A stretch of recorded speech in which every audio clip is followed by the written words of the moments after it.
everybody, and welcome back to another daily live stream here on Traveling with Kristin, where I take you behind the scenes in the digital nomad lifestyle. And today, the 2019 government shutdown has been in the news quite a lot lately, as in every single day, all day, every day on the news and in the headlines. And while I'm not personally affected by it because I work from home and I'm always traveling in different countries and I spend very little time within the US every year, I'm still a US citizen and I still have I would say a more objective perspective on what's going on compared to maybe when I was younger in high school or college in the US institutional education system and before I knew what I was going to be when I grew up. So now that I've been out of that system for over a decade, watching what goes on in US politics is a whole nother thing. But the government shutdown is, let's not make it political. It is what it is. A lot of people were affected by it. Figures are over 800,000 government employees were working without pay, and allegedly the shutdown is over, at least temporarily. I'm not sure if it's completely resolved or how long it will be resolved for, but there are a few things that stuck out to me in the government shutdown as to what it means for the current environment for employees in general.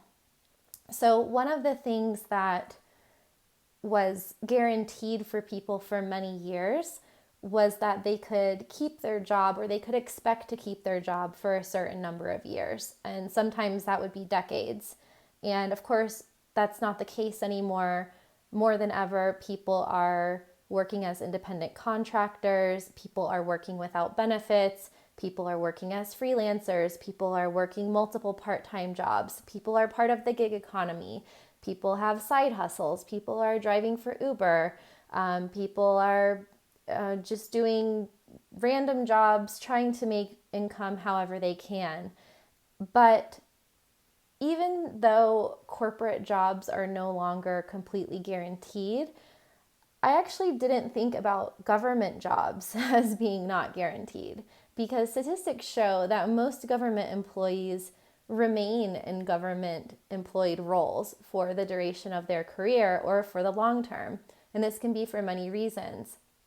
Not necessarily great pay, but just job security, longevity, liking their jobs, being in a good fit for an occupation or position that meets their skills, being on the same page ideologically with the people in government, whether it's local, state, or national governments, and just overall liking their jobs. So, and also benefits. There's a lot of reasons why government employees stay in their jobs, but some of them are just career jobs, like FBI agents or park services people.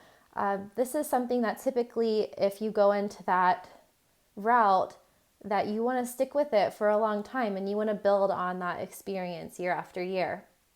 But what we've seen in the aftermath of this government shutdown is that no job is safe anymore.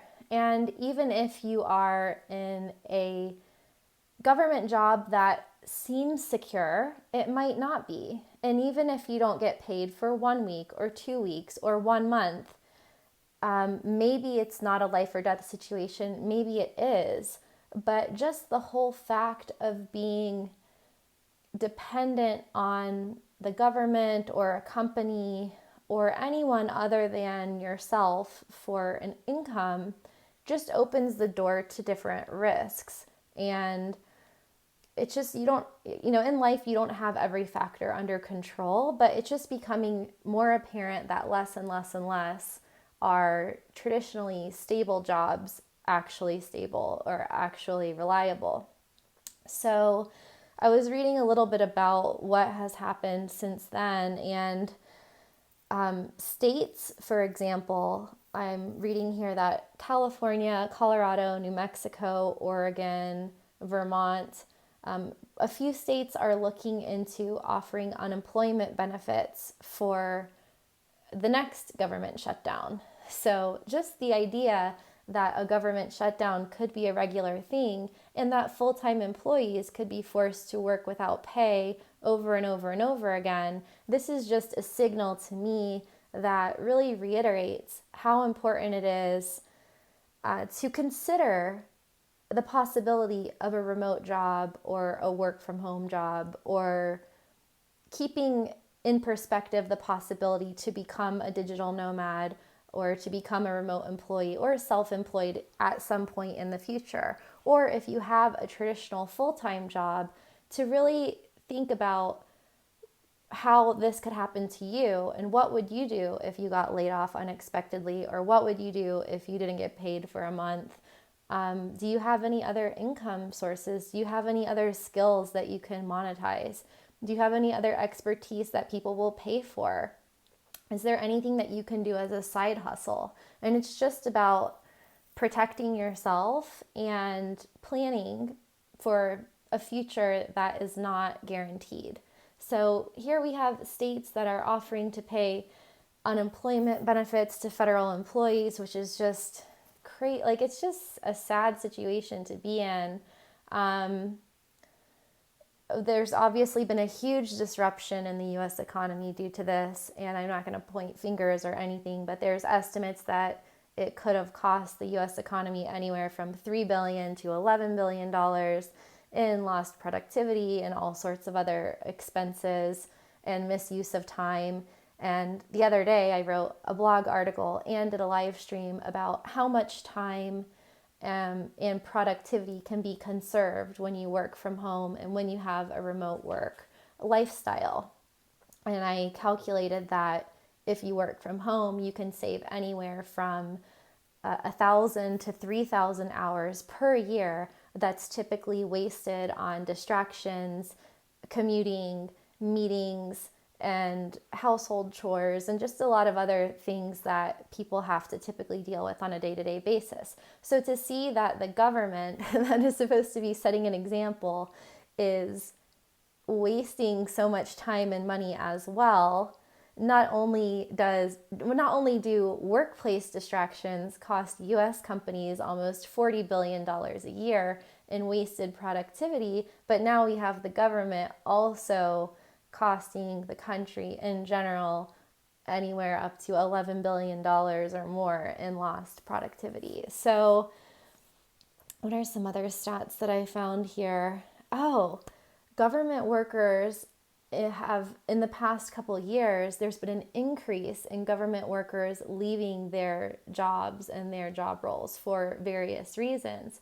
But because of this shutdown, they're expecting an even bigger exodus of government employees. So we're looking at not just the impact of people who get laid off in corporate layoffs, like we saw with BuzzFeed this week and HuffPost and other media companies doing mass layoffs. We should probably do another video about what that means for writers and how writers can get different jobs and have more financial security as digital nomads or freelance writers potentially. But now we're seeing people getting laid off, but we're also seeing people voluntarily walk away from traditional roles, from jobs that used to be secure, working for big media companies, working for newspapers, working for the government. And so that's something to take into consideration as well. And that's why I think that the remote work revolution in general is something that's going to happen very quickly once we reach a critical mass of people being affected by different things in different industries.